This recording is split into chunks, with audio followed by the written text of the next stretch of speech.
একটি তুলসী গাছের কাহিনী আজকে আলোচনা করব। আইএসসিতে রয়েছে এটা।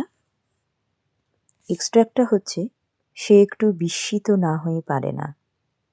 আলোচ্য অংশে সে বলতে কার কথা বলা হয়েছে, সে কেন বিস্মৃত না হয়ে পারে না, পরবর্তী ঘটনাটা বিবৃত করো এবং এই বক্তার চরিত্রের কোন দিকটি ফুটে উঠেছে। সে বলতে এখানে মোদাব্বেরের কথা বলা হয়েছে। মোদাব্বের এবং অন্যান্য কয়েকজন মুসলমান যুবক সাম্প্রদায়িক দাঙ্গা আর দেশ বিভাগের হুজুগে রাস্তার ধারে বড় দোতলা একটি পরিত্যক্ত বাড়িতে জোর করে ঢুকে দখল করে বাস করতে থাকে।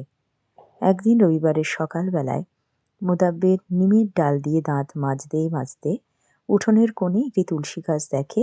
সকলকে সেটা তুলে ফেলতে বলে, কিন্তু কেউ সেটা তুলে ফেলে না। মোদাব্বের ভেবেছিল তার কথায় কেউ গাছটা তুলে না ফেললেও গাছটার প্রতি কেউ যত্ন নেবে না, তাহলেই গাছটা জল ইত্যাদির অভাবে মারা যাবে। কিন্তু কয়েকদিন পরে রান্নাঘরের পাশ দিয়ে যাওয়ার সময় তুলসী গাছটা মোদাব্বেরের নজরে পড়ে। সে দেখে যে এর আগে তুলসী গাছটার তলে যে আগাছা জন্মেছিল সেগুলো পরিষ্কার করা হয়েছে এবং তার গাঢ় সবুজ পাতাগুলি, যেখানে জলের অভাবে খয়েরি রং ধরেছিল, সেই পাতাগুলি সতেজ হয়ে উঠেছে। সন্দেহ থাকে না যে তুলসী গাছটার যত্ন কেউ নিচ্ছে, খোলাখুলিভাবে না হলেও লুকিয়ে লুকিয়ে হয়তো তার গোড়ার কেউ জল দিচ্ছে। এই সব দেখে শুনে সে বিস্মিত না হয়ে পারে না, সে অবাক হয়ে যায়। এরপর সে তুলসী গাছটার উপর একটা কঞ্চি নিয়ে সাঁ করে কচু কাটার কায়দায় চালিয়ে দেয়, কিন্তু ওপর দিয়ে, কারণ তার মনে ভয় সংকোচ অবশ্যই ছিল।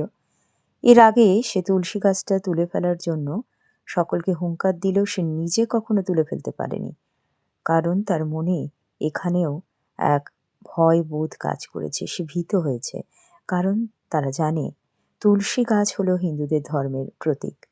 তাই মোদাব্বের এবং বাকিরা নিজেদের অমঙ্গলের আশঙ্কায় তুলসী গাছটাকে তুলে ফেলেনি। এতে বোঝা যায় যে মোদাব্বের একজন সংকীর্ণ মনা ব্যক্তি। ধর্মের প্রতি তার গোঁড়ামিও বর্তমান, অন্য ধর্মের প্রতি তার বিরূপ মনোভাব লক্ষ্য করা যায়।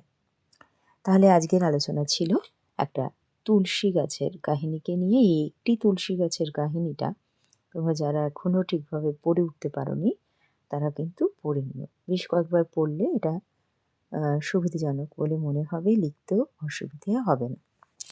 ধন্যবাদ সবাইকে, ভালো থেকো।